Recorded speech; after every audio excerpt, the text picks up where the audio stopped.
Gracias, hermanos. Es una alegría saludarles. Me acuerdo con mucha alegría ese viaje por Bolivia con el hermano Giovanni. Si ustedes no saben, hermanos, el hermano Giovanni ronca de noche, eso despierta a todos en la pieza, pero con mucho amor ahí sí, por el charito que le toca todos los días, pero nosotros fue una semanita, pero la pasamos muy bien visitando a algunos hermanos en asambleas en Bolivia. Vea, si alcanzan a ver. Esta es la hora por acá, las 5:30. Si ya para las 6 ya me empieza a dar hambre, entonces hay que parar, ¿cierto? Pero ustedes apenas están comenzando el día. Pero por aquí ya llevamos bastante día. Hermanos, lo que quisiera compartir con ustedes es un tema que he titulado Dios y el coronavirus. Y en parte es porque ustedes están encerraditos ahí en Lima y yo estoy aquí en Holanda, en Europa, también encerraditos. Llevamos como 5 semanas, 6 semanas aquí encerraditos. Se nos permite salir así a trotar o andar un poquito, eso está muy bien. Visitas, máximo 2 personas pueden llegar de visita. Cada país tiene diferentes reglas y vale la pena respetarlas. Pero claro, esto nos genera ciertas preguntas de, bueno, ¿y cómo está Dios involucrado con esto del coronavirus? Nuestra asamblea aquí en Holanda, pues tuvimos el culto esta mañana, somos los domingos normalmente unas 300 personas y ya tenemos por ahí unos 15 afectados por el coronavirus. Una hermanita sí estuvo hospitalizada 15 días, bastante mal, pero gracias a Dios ya está en casa y recuperando muy bien. Y los otros que han sido afectados, pues ya están, según entiendo por las comunicaciones, están, gracias a Dios, ya repuntando y volviendo a la vida normal. Pero nos va afectando a todos. Y la pregunta entonces, bueno, ¿y cómo Dios cómo se involucra en esto? Esto es obra de Satanás, pues que Satanás está atacando el mundo y nosotros los cristianos, ¿qué? Entonces, yo tengo una presentación que quiero subirles aquí entonces ustedes pueden escoger si quieren ver la presentación grande, mi carita pequeñita o la cara más grande y la presentación pequeña, ustedes escogen, pero si me permiten voy a montarles aquí la presentación.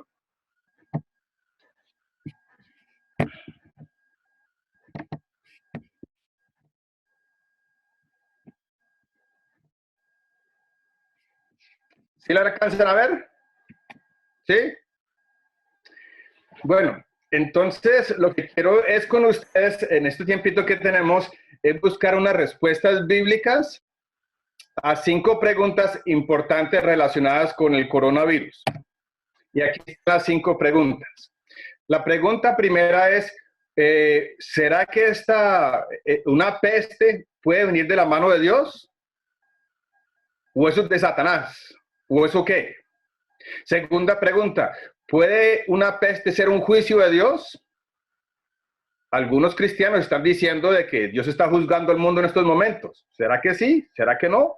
Tercera pregunta, ¿puede el coronavirus ser una señal del fin del mundo? Cuarta, ¿puede un cristiano morir de coronavirus? ¿O será que nosotros somos protegidos por la sangre de Cristo? Quinta pregunta, ¿será que Dios está hablando a través de esta situación, de esta crisis? Y si sí está hablando, ¿qué es lo que está diciendo, pues? Bueno, son preguntas bastante profundas y como somos una media horita, 40 minutos máximo, vamos a ir más o menos rápido, pero espero poder ayudarles a ver bíblicamente, a analizar estas diferentes situaciones.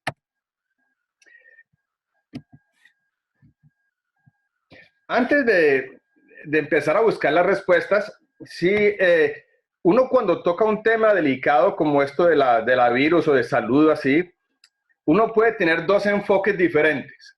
El primer enfoque es un enfoque teológico, que vamos a estudiar la palabra a ver qué dice, o algunos un enfoque filosófico, y el otro es un enfoque mucho más pastoral. Y es importante saber la diferencia entre un enfoque pastoral y un enfoque teológico y saber cuándo utilizarlos.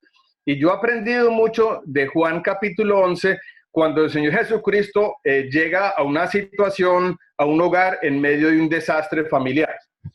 La muerte, como ustedes de pronto bien saben, es la muerte de Lázaro. ¿Qué pasa entonces en Juan capítulo 11? Pues hay un hermano con dos hermanas, Marta y María y Lázaro, parece ser solteros, viviendo juntos, y Jesucristo era un amigo de la familia. Se enferma Lázaro, el único varón en la casa, y se enferma, y las hermanitas haciendo fuerza que Cristo llegara rápido a ver si lo puede sanar. Jesucristo espera, Lázaro se muere, a los 2, 3 días aparece el Señor Jesucristo. Y entonces, en el versículo 21 notamos que Marta sale afuera, se encuentra con Jesucristo y le dice, Señor, si tú hubieras estado aquí, mi hermano no habría muerto. Es una pregunta, pero uno como que siente un poco la frustración de Marta, hasta pronto un poquito como acusando al Señor de algo allí. Pero notamos que los versículos que siguen se establece un diálogo teológico entre Marta y el Señor Jesucristo. Empiezan a hablar de la resurrección. Marta contesta que la resurrección del fin del mundo. Luego Jesucristo le contesta con una frase teológica muy profunda. Yo soy la resurrección y la vida. El que cree en mí, aunque esté muerto, vivirá. Y todo aquel que vive y cree en mí, no morirá eternamente. Después de unos minutos llega María. Y María llega afuera, sale de la casa, sale afuera donde está el Señor Jesucristo. Ella cae a los pies del Señor Jesucristo y le hace la misma preguntita. Le dice María, cuando llegó María, donde estaba Jesús, cayó a sus pies y dijo, Señor, si hubiese estado aquí, mi hermano no hubiera muerto. ¿Y qué contesta Jesús? Nada de teología. Leemos allí en el versículo 35, Jesús lloró. Eso era lo que María necesitaba ver, las lágrimas del maestro. Marta necesitaba una respuesta teológica, él se la dio. María necesitaba ver las emociones del Señor, que empatizaba con el dolor que ella sufría y vio las lágrimas. Nosotros también tenemos que aprender, hermanos, de saber cuándo es el momento de compartir teología, verdades bíblicas, y cuándo es cuestión de sentir el dolor de ajeno. A veces cuando alguien está metido en una situación bien dolorosa, empezar a mandar versículos y promesas y cosas, pues pueda que así, pero pueda que ese no es el momento. A veces lo que necesita es uno poder llorar con los que lloran y los versículos llegan después. Leyendo una revista hace unos 15 días sobre estos temas, una frasecita me cogió la atención. La frasecita es, en tiempos de crisis necesitamos desesperadamente buena teología bíblica. Repito, en tiempos de crisis necesitamos desesperadamente buena teología bíblica. Y paré con la revista y me puse a pensar y dije, tiene razón.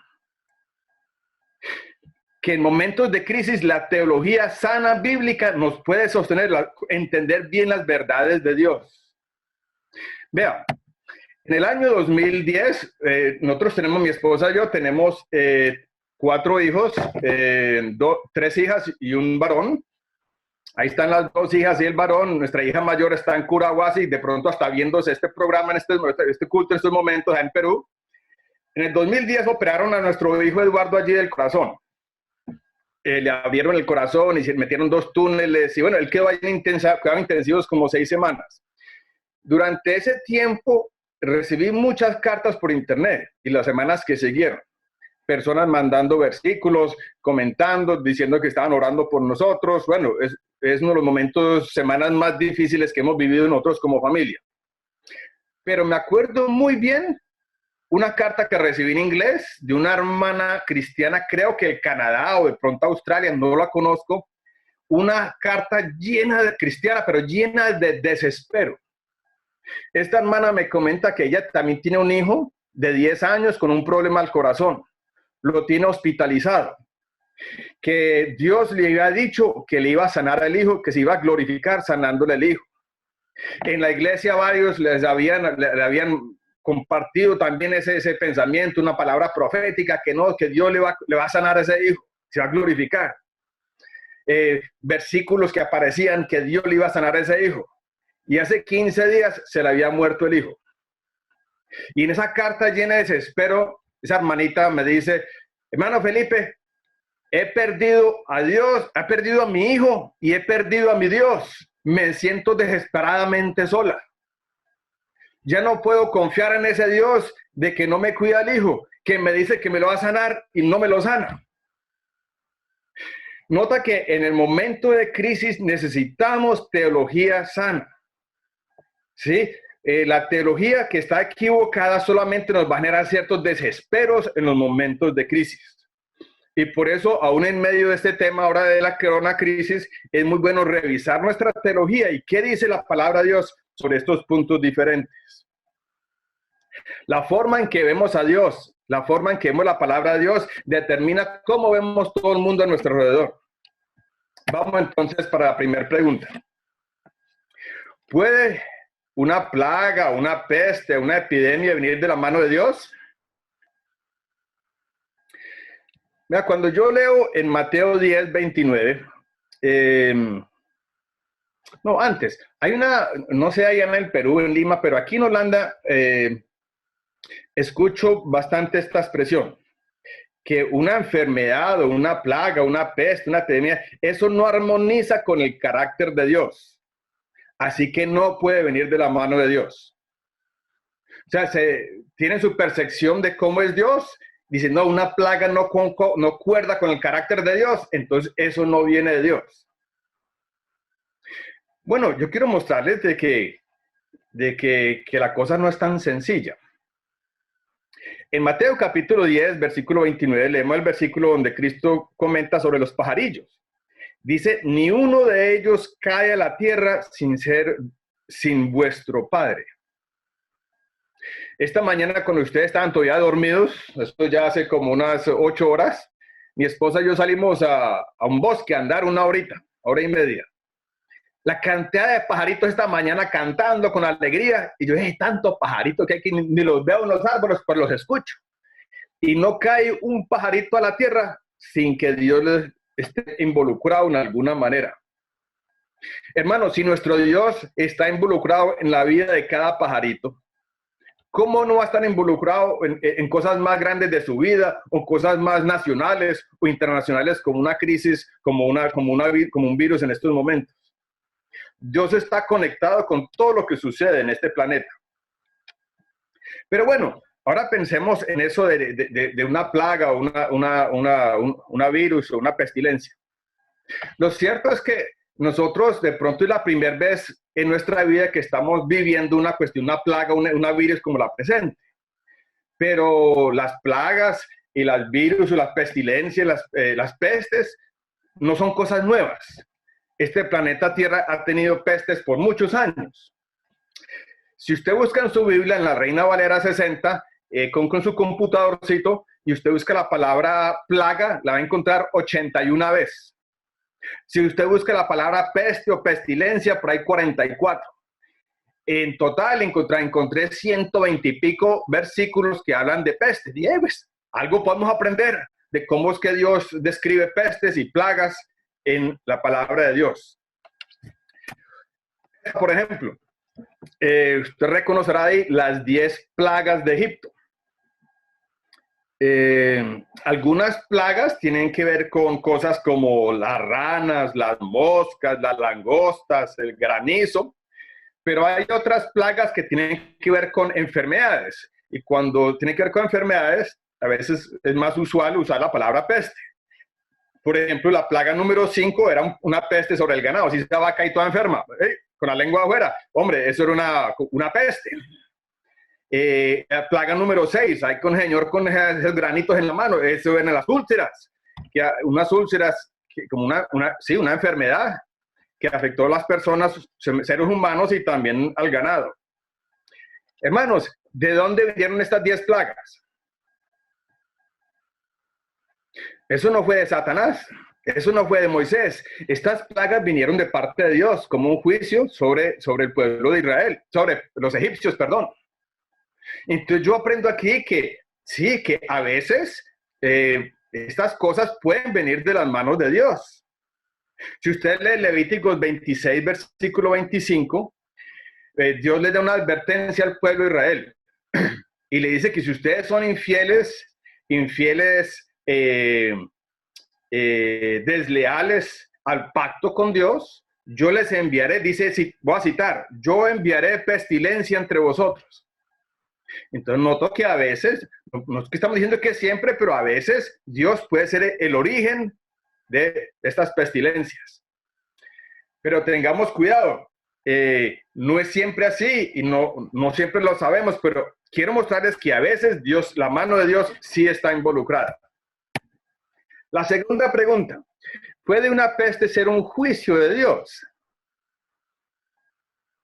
Bueno, ahí les tengo dos citas bíblicas. En el Números 16, usted lee allí sobre una historia donde hay una rebelión en contra de Moisés y en contra de Aarón. Y entonces la autoridad, cuestiona la autoridad de Moisés y Aarón.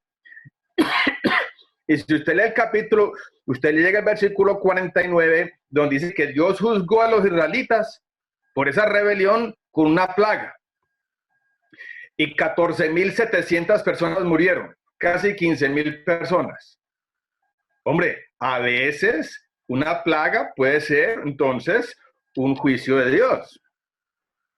La historia en 2 de Samuel, capítulo 24, es otra situación donde el rey David había pecado, un censo indebido, motivaciones incorrectas, y entonces Dios llama a un profeta llamado Gad, versículo 12, Dios le envía al profeta Gad, ve y di a David, estoy citando acá el versículo 12, 24:12, ve y di a David, así ha dicho Jehová, 3 cosas te ofrezco, tú escogerás una de ellas para que yo la haga.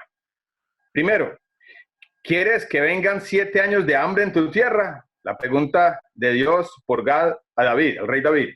7 años de hambre o que huyas 3 meses delante de sus enemigos, o sea, 3 meses de guerra, o 3 días en que haya peste en tu tierra. No, qué pregunta tan difícil para David. Él se estresa y no sabe qué decir. Entonces David le dice a Gad, en grande angustia estoy. Caigamos ahora mismo ahora en la mano de Jehová, porque sus misericordias son muchas. Mas no caiga yo en las manos de hombres. En otras palabras, prefiero la peste porque entonces Dios está en control. Y Jehová envió la peste sobre Israel. Dios está juzgando usando una peste. Esta misma historia que usted lee ahí, uno lee en 2 de Samuel, uno encuentra la misma historia en 1 de Crónicas, capítulo 21, versículo 12, y allí en vez de decir plaga, utiliza la expresión la espada de Jehová. Entonces notamos como la plaga es como una espada por eso la fotico que puse ahí, la espada de Jehová, que utiliza a veces una plaga. Hay que tener mucho cuidado. Hay un pensamiento popular judío que piensa que la enfermedad es una consecuencia directa del pecado del individuo, el pecado personal.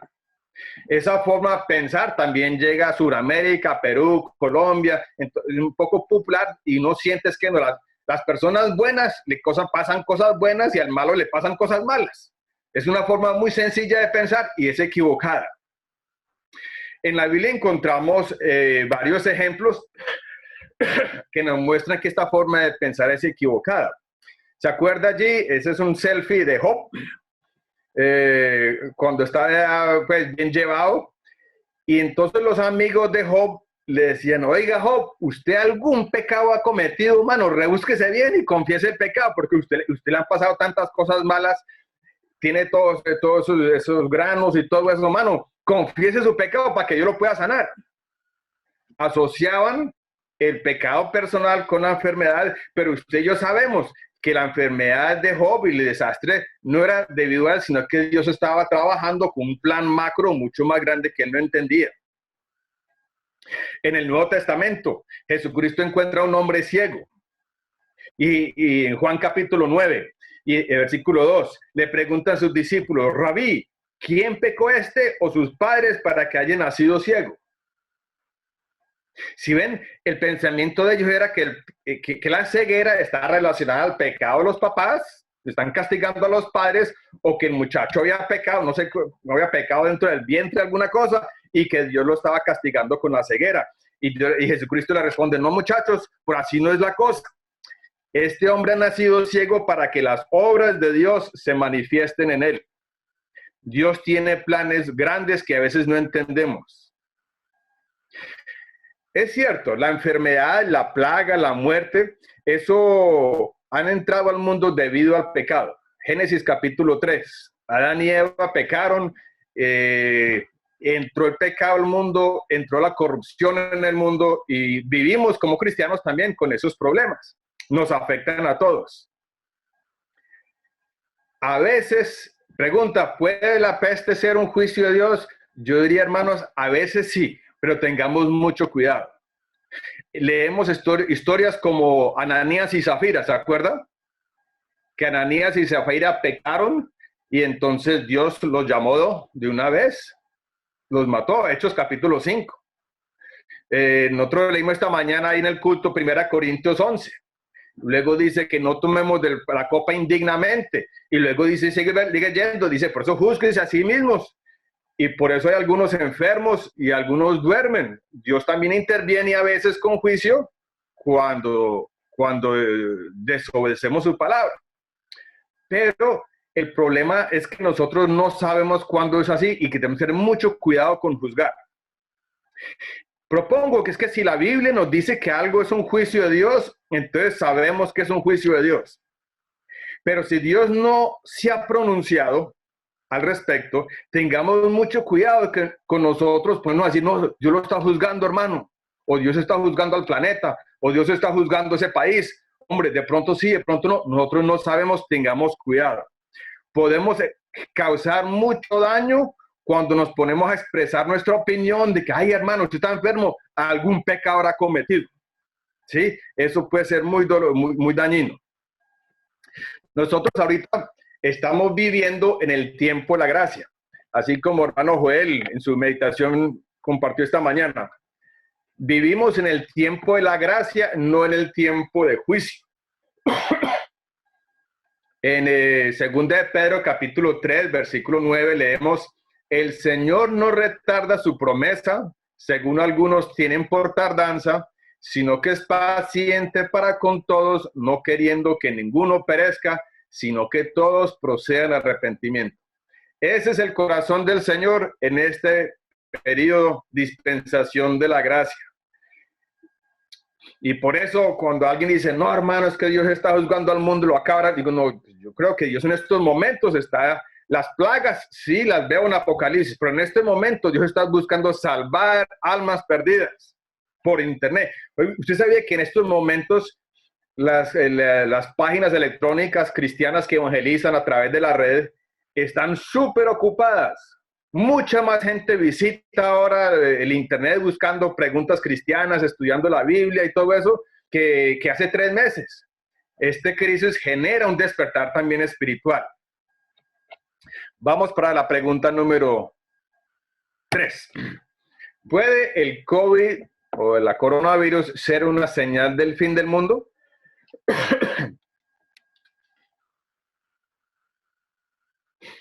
Si usted busca en internet, encuentra predicadores y artículos que están generando este pensamiento, que este es el comienzo del fin, que mucho ojo, que ya va a llegar el fin.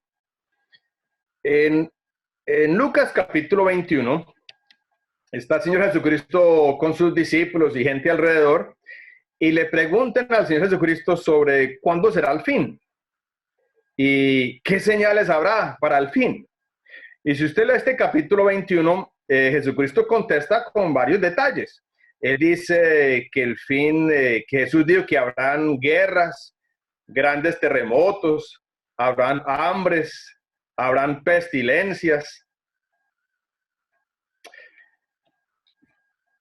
Unos años más tarde, Pablo le escribe una carta a Timoteo. Esta es la última carta que Pablo escribe. Él está en la cárcel y le escribe esta carta al joven Timoteo. Y el capítulo 3 es un capítulo profético, donde Pablo le parece importante que el joven Timoteo esté consciente de que el futuro va a ser difícil y que hay que prepararse para tiempos difíciles. Y el versículo que casi todos sabemos de memoria es el versículo 16 de este capítulo. Dice, porque toda la escritura es inspirada por Dios y útil para enseñar, redarguir, corregir. Sí, ese versículo de la escritura es importante, viene en el contexto de un capítulo profético, que necesitamos, que la escritura es importante aún en tiempos futuros difíciles. Por ejemplo, comienza ahí el capítulo 3 diciendo, en los postreros días vendrán tiempos peligrosos, porque habrá hombres amadores de sí mismos, ávaros, vanagloriosos, soberbios, blasfemos. La preguntita entonces, hermanos, es, bueno, ¿cuándo son estos postreros días? ¿Cuándo son los postreros días? Un versículo que me ayuda a mí bastante es este aquí en Hebreos capítulo 1, versículo 1 y 2. Dice, Dios, habiendo hablado muchas veces y de muchas maneras en otro tiempo a los padres por los profetas, aquí está hablando del Antiguo Testamento, en estos postreros días nos ha hablado por el Hijo. Estos postreros días. Mi propuesta, hermanos, es que estos postreros días comenzaron con la llegada del Hijo de Dios, con Jesucristo, y nos siguen, los postreros días siguen hasta su segunda venida. Los postreros días son el periodo de la gracia. Los postreros días comienzan con la llegada de Cristo, su muerte, llegada así, cuando vino a la tierra, y terminan con su segunda venida. Y durante estos 2000 y pico años estamos en estos postreros días. Entonces lo que podremos decir es que nosotros estamos viviendo la última fase de estos postreros días. Entonces, las características que muestra Jesucristo sobre los postreros días, guerras, grandes terremotos, hambres, pestilencias, hombre, estamos viendo esas cosas. En ese contexto, hermano, el coronavirus, al igual que las guerras, terremotos, el aumento en la avaricia, el materialismo, el orgullo, la inmoralidad sexual que estamos viendo aumentando desesperadamente, eso sí nos muestra que el fin está cerca, hermanos. Que estamos realmente viviendo la última etapa de los postreros días. Pero cuando alguien empieza a decir que no, es que ya para el 2020, nosotros no, Jesucristo ya va a llegar, el fin va a llegar, o 2021, pues como dice Mateo 24:36, pero el día y la hora nadie sabe, ni a unos ángeles de los cielos, sino solo mi Padre. Entonces no nos asustemos con fechas y todo eso, nadie sabe eso. El que está diciendo que esto que tiene fechas está engañado, solo el Padre sabe eso. Pero este virus y cosas de este estilo sí nos muestran que, hombre, estamos llegando rápido al fin, estamos en la última fase. Vea, yo le cuento, ahora que hemos vivido esto del corona, que en diciembre comenzó en China, y luego salió de China, llegó aquí a Europa, llegó a Estados Unidos, llegó casi en todo país está. Cuando uno lee Apocalipsis, las plagas que van a llevar en Apocalipsis, uno, pues, ¿cómo va a ser unas plagas en el mundo? Hombre, ahora yo me las puedo imaginar. Con lo que hemos vivido, uno es capaz de ver cómo es eso. Hay cositas que van ocurriendo que nos muestran que las profecías sí se pueden cumplir de una forma. Vea, otro ejemplito para que vean.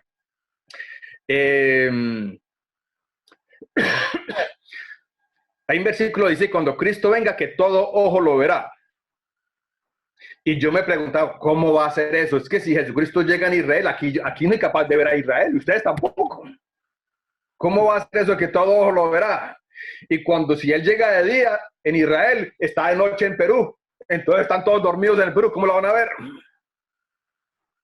Pero con la tecnología de hoy, miren lo que está pasando. Yo estoy aquí en Holanda a 10.000 kilómetros de ustedes y ustedes me están viendo. ¿Cierto? O sea, la idea de que todo ojo lo verá, hombre, lo veo como muy posible. Cosas que antes me parecían casi imposibles, hoy en día, hombre, muy posible. Y entonces, esta coronavirus me muestra que las plagas en estos postreros días o al finalizar o en la gran tribulación, los juicios de Dios son realistas, se pueden dar. Y esto, hermano, no es para asustarnos. El cristiano no se asusta cuando ve el fin y la venida del Señor. Es más, es como la novia cuando ve que el novio va a llegar. Entonces se alegra uno como de la venida del Señor va pronto. Como leemos al final de Apocalipsis, ¿cierto? Ven, Señor Jesús. Esa es la actitud de la esposa del Cordero y eso nos alienta. Hermanos, vamos para la cuarta pregunta. ¿Puede un cristiano morir del COVID-19?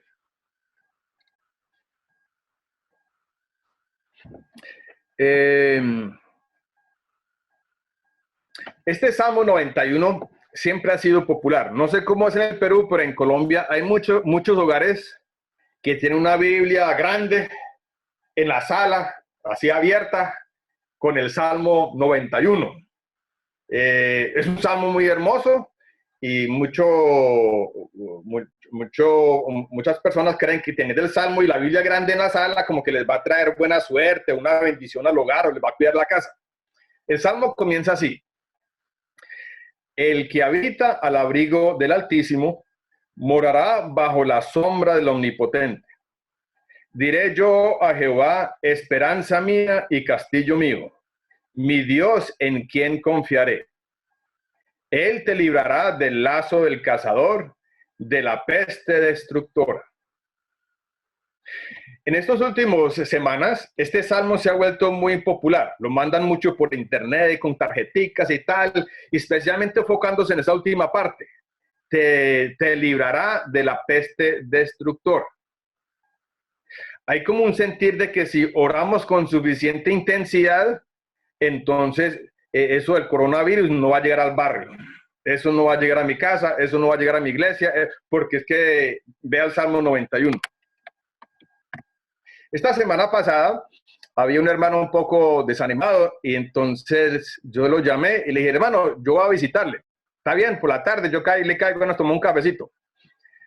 Entonces el ancianito, ni tan anciano, tiene para ahí 70 años. Entonces yo fui. En Holanda pues se permite, o sea, estoy comentando esto porque esto es legal, las visitas se pueden hacer con máximo 3 personas que pueden visitar, pues vamos, fui solo, timbré y eso sí, guardo 1,5 metros de distancia, esa es también la regla, cuando una visita no se acerque, mantenga la distancia, ¿cómo es que llaman eso?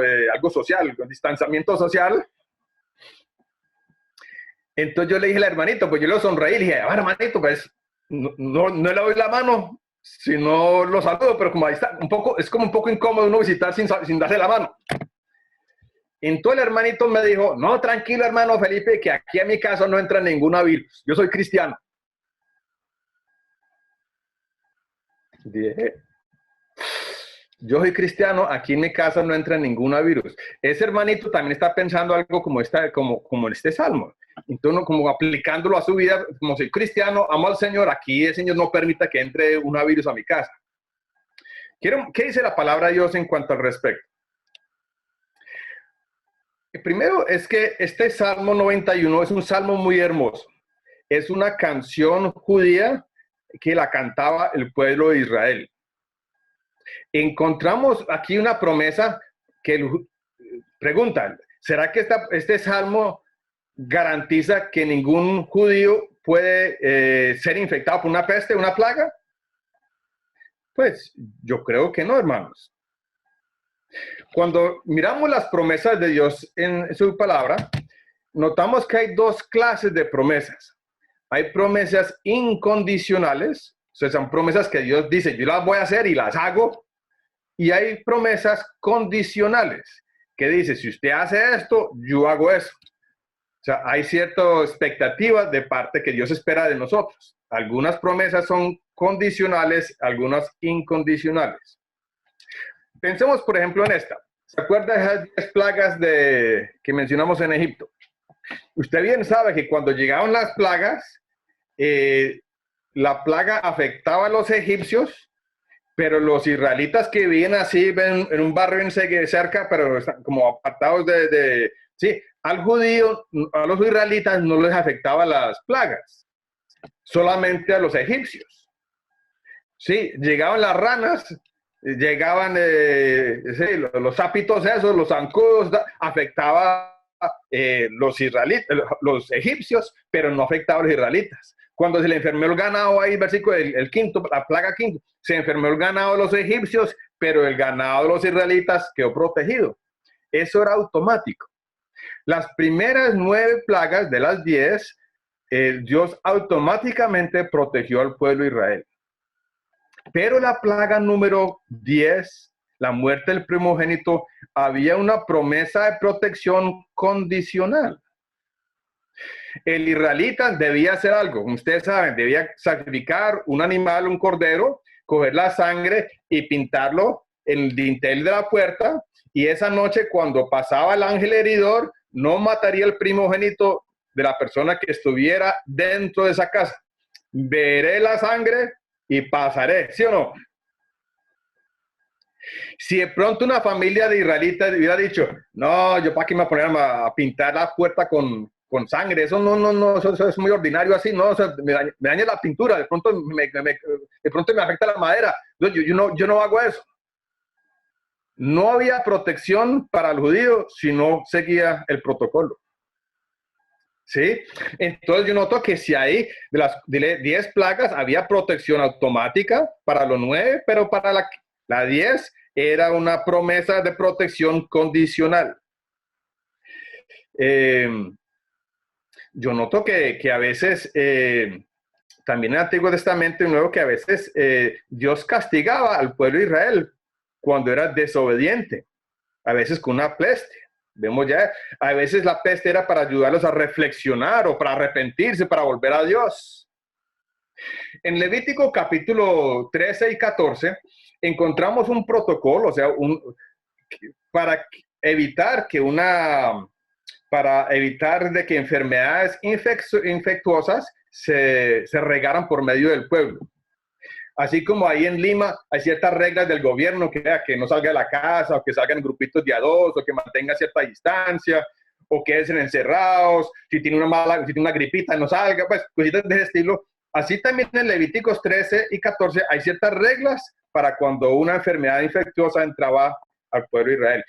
Definitivamente el Salmo 91 no es una garantía de que el pueblo de Israel nunca tendría plagas. No era una promesa general. Bueno, ¿y qué pasa para nosotros los cristianos? Nosotros no somos el pueblo judío, somos cristianos. Pues para nosotros como cristianos, las personas somos cristianos, somos el pueblo bajo el nuevo pacto. Tenemos también grandes promesas.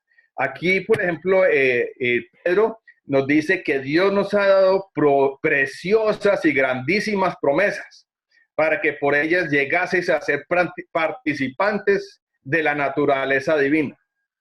Hermanos, gloria a Dios. Usted y yo como cristianos también tenemos maravillosas promesas. Y esas promesas nos ayudan a vivir la vida cristiana, nos fortalecen y nos dan el poder para vivir creyendo en las promesas. Pero al igual que las personas bajo el pacto con los israelitas, entonces, también las promesas de Dios para el pueblo cristiano, algunas son promesas incondicionales y otras son promesas condicionales. Promesas incondicionales, gloria a Dios, se relacionan mucho a nuestra salvación. Creo que en la última canción que cantamos juntos hablaba de nuestro nuevo nacimiento, que somos reconciliados con Dios, tenemos vida eterna, que nunca seremos condenados. Vale, lee ahí Juan capítulo, por ejemplo, Juan capítulo 5. Son promesas no condicionales, dice Juan 5:24.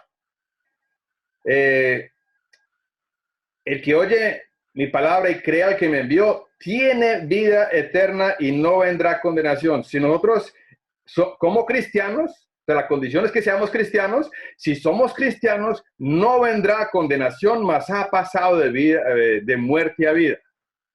Hermano, nuestra salvación es una promesa que está basada en la obra redentora de Cristo en el Calvario. Nuestra salvación, su salvación, mi salvación no depende de mi buen comportamiento, no está condicionado al comportamiento, está basado en la obra redentora del Señor Jesucristo. Un ejemplo de una promesa condicional para el cristiano. Filipenses capítulo 4, versículos 6 y 7. Usted lee allí que hay una promesa: la paz de Dios que sobrepasa todo entendimiento guardará vuestros corazones y vuestros pensamientos en Cristo Jesús. La promesa, la paz de Dios que sobrepasa todo entendimiento guardará vuestros corazones y vuestros pensamientos en Cristo Jesús. Pregunta, hermanos, ¿usted ha llegado a ver un cristiano estresado? Hasta usted pronto ha habido, yo también, que uno se estresa. Oiga, entonces, ¿por qué es que la promesa no funciona? Dice, no, es que esta promesa tiene una condición. Y la condición dice que por nada estéis afanosos, sino sean conocidas vuestras peticiones delante de Dios en toda oración y ruego con acción de gracias. Entonces, si nosotros traemos nuestros problemas al Señor y confiamos en Él, entonces Dios, esa es la condición, y entonces dice, Dios nos dice, haga eso, tráigame, descanse en mí, y recibirán esa paz de Dios que sobrepasa todo entendimiento. Hermanos, la muerte del Señor Jesucristo nos muestra que el Señor Jesucristo no vino a quitarnos el dolor y las dificultades. Nos muestra, entre otras cosas, es que Cristo se une a nuestro dolor. Nosotros tenemos un Jesucristo que se identifica con lo que nosotros sufrimos. Y la resurrección de Jesucristo no garantiza que no podemos ser infectados por algún virus. Pero sí nos garantiza, la resurrección de Cristo nos garantiza que tenemos vida eterna. Vivimos un Cristo vivo, y así como Cristo es levantado, nosotros también. Antes de pasar a la última preguntita, un hermano en Canadá, yo estuve 15 días compartiendo por internet algunos pensamientos sobre lo que estamos compartiendo, y él me dijo, me dijo, la peste no me puede destruir, aun si me mata. Repito, la peste no me puede destruir, aun si me mata. Este hermano tiene una visión de que no. Si de pronto Dios utiliza la peste para llevarme al trono celestial, pero eso no me puede destruir. Mis promesas, mi certeza está basada en la obra del Señor Jesucristo. Quiero entonces pasar a la última pregunta, y es esta. Si Dios está hablando a través de esta crisis hoy en día, ¿qué es lo que Dios está diciendo? Es importante notar que nosotros tenemos un Dios que habla. Dios no es que Dios como que inspiró la Biblia y nos dejó el manual y se fue. Pórtese bien, lea la Biblia y nos vemos en el cielo, muchachos. No, tenemos un Dios que nos está hablando de diferentes maneras. Dios sigue involucrado en nuestra forma de vivir, nuestra vida diaria. La forma más normal en que Dios nos habla es a través, ahí el dibujito, ¿sí lo ve? A través de su palabra, la Biblia. Cuando usted y yo meditamos en la palabra, escuchamos la palabra, muchas veces Dios nos habla a la conciencia por algún versículo. Algo nos dice por esa historia, por ese capítulo, nos motiva, nos corrige alguna cosa. La forma normal de Dios hablar al ser humano es a través de su palabra, la Biblia. Pero en Romanos 1 también notamos que Dios a veces habla a través de la naturaleza. Cuando usted sale a caminar o ve alguna naturaleza, una película de la naturaleza, Dios muestra algo de sí mismo. Dios habla a través de su creación. Otra forma en que Dios habla es a través de otras personas. Ahí tengo dos señoras charlando ahí con un tintico, pues la foto que encontré esta semana. Pero es que vean, muchas veces en la Biblia Dios no le habla directamente a David, sino que manda a otro, a un profeta, y el profeta habla con David. Gad, por ejemplo, acabamos de ver. Dios coge a Saulo, lo tumba al piso, lo manda a Damasco y no le vuelve a hablar directamente, le manda a un Ananías. Y si Saulo dice, no, hábleme Dios, hábleme directo, yo no necesito ningún Ananías, directo, mijo, directo. Dice, no, estoy hablando a través de Ananías. Dios nos puede hablar a través de otras personas. Cuando usted está escuchando un mensaje como mi oración es que Dios utilice algo, lo que yo diga hoy, para hablar a sus conciencias, para motivarlos o corregirlos o lo que sea. Dios habla a través de otras personas. Hermanitos, Dios puede hablarle a través también de su esposa, hermano. Dios habla también, sí, uno dice, no, pues sí, Dios nos habla, hasta a veces Dios nos puede hablar a través de nuestros hijos y de niños. Dios tiene diferentes formas de hablarnos. Otra forma en la que Dios habla es por medio de los sueños. Ahí tengo un señor que nos durmió ahí con el computador, pero yo noté que Dios habla, en el Antiguo Testamento Dios habla a través de sueños, en el Nuevo Testamento noto que habla a través de sueños. Antes de la muerte de Cristo, pues, antes del nacimiento de Cristo, Dios le habló a José a través de un sueño. Noto que Dios le habló a Pablo después de la resurrección, también a Pablo le habló. O sea, sueños es una de las varias formas. Y hoy en día yo me he encontrado con personas que, especialmente musulmanes, que Dios los convierte a través de un sueño. Hombre, Dios puede usar formas especiales. En Santiago 1.5 dice, si a alguno le falta sabiduría, pídela y yo la doy. ¿Y para qué necesitamos sabiduría? Para tomar buenas decisiones. Y entonces, esa es otra forma en que Dios nos ayuda y nos guía a través de darnos sabiduría para tomar buenas decisiones. Y la sexta que tengo allí con una interrogación es que Dios a veces nos habla por medio de circunstancias.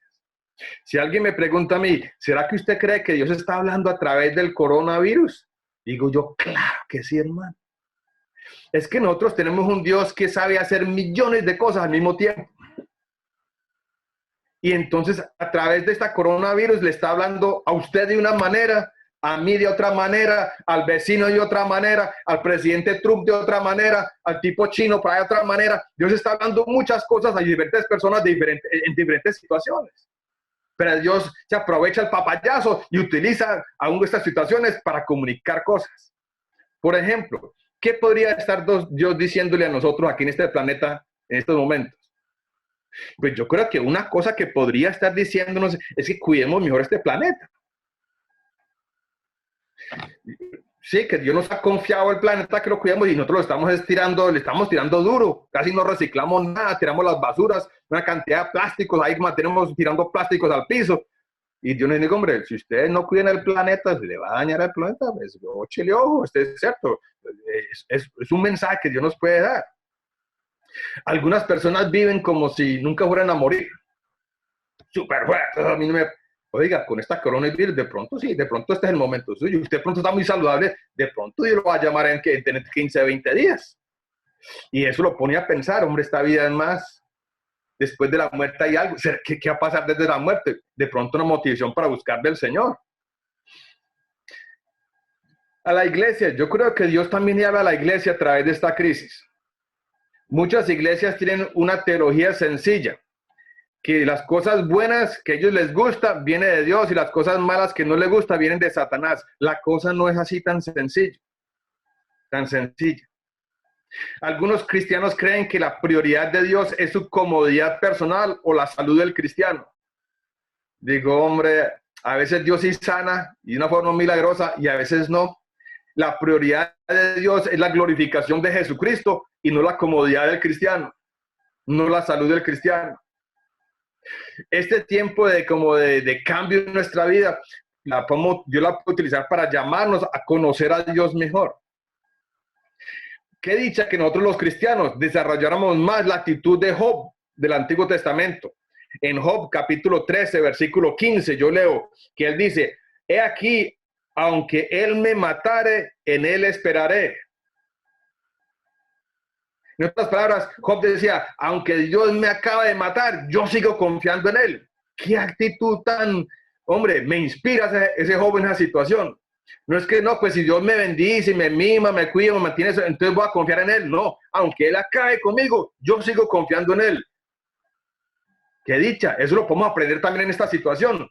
No estar corriendo con miedo, sino, no, Señor, lo que usted quiera con mi vida, yo me cuido. Lo que usted quiera conmigo, Señor, yo sigo confiando en ti. Yo sigo sabiendo que tú eres un Dios bueno, que me amas. Pase lo que pase, yo confío en ti. Creo que también situaciones como estas, me alegra ver todas sus caritas ahí aquí en el Zoom. Digo, hombre, nos ayuda a apreciar la comunidad cristiana. Vivir solo la vida cristiana es muy aburridorcito. En cambio, tener comunidad, cuando Dios les permita reunirse nuevamente en Pueblo Libre, sin pantallas, sino así, no ver al hermanito, ¿qué hubo, hermano? Hombre, qué alegría nuevamente volvernos a ver.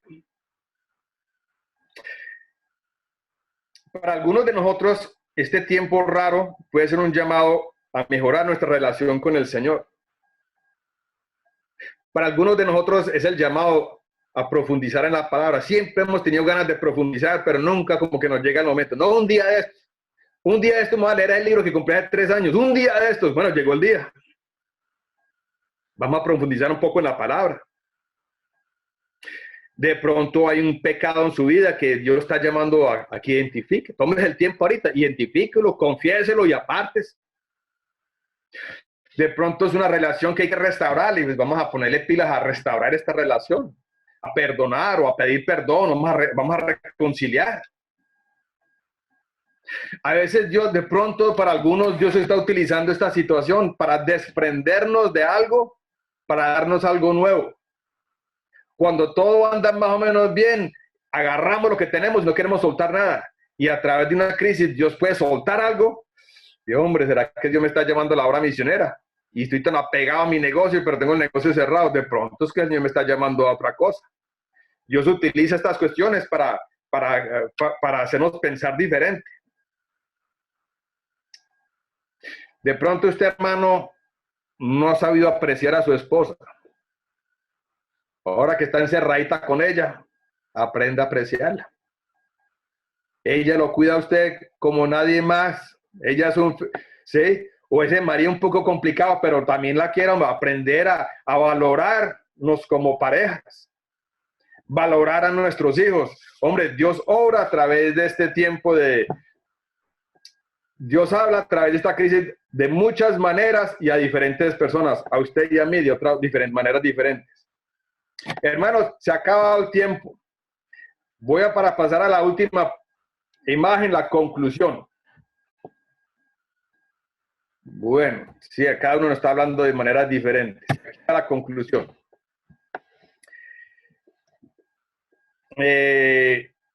Noto que algunos cristianos viven estresados en estos momentos. Muchos miedos. Ay, y eso está, digo, hermano y hermana, no es el momento de estar con miedo. Seamos prudentes, pero nuestra confianza no está en los hospitales, nuestra confianza no está en los médicos ni en el gobierno. Nuestra confianza está en el Señor. Amén. Amén. Leas el Salmo 23. Leas el Salmo 2 veces 23, el 46, otro salmito muy bueno. Son salmos que nos recuerdan de que el Señor está con nosotros. Y el Señor está con nosotros en su casita, en la calle, donde estemos. Hombre, vamos en buena compañía. Quiero terminar entonces, hermanos, con este salmo, con este versículo en el Hebreos capítulo 4, 16. Acerquémonos, pues, confiadamente al trono de la gracia, para alcanzar misericordia y hallar gracia para el oportuno socorro. Acerquémonos, pues, confiadamente. ¿Por qué confiadamente? Porque somos hijos en la presencia, buscando nuestro Padre Celestial. Es el trono, no el trono de juicio, es un trono de gracia. Y allí alcanzaremos misericordia y hallar gracia para el oportuno socorro. Hermanos, en el Señor es que encontramos la confianza. Y si tenemos una perspectiva sana, bíblica de quién Dios es, esa la teología bíblica sana nos va a ayudar y nos da buen fundamento en momentos de crisis. Dios y Padre, te damos gracias por tu palabra. Gracias, Señor, que tú te revelas a través de ella. Señor, queremos conocerte más y más, según tú demuestras en tu palabra. Damos gracias que este mundo está en tus manos. Aún esta crisis no te ha sorprendido y que podemos confiar en ti. Y Señor, rogamos por nuestra protección, por nosotros, nuestras familias, nuestra iglesia. Pero Señor, confiamos en tus manos, que lo que tú haces en nuestras vidas es bien. Y repetimos con Job, que aún Señor, si tú Señor nos mates, Señor, en ti confiamos. Señor, en ti ponemos nuestra confianza, en nuestro buen Padre Celestial. En el nombre de Cristo oramos. Amén. Que Dios les bendiga. Amén.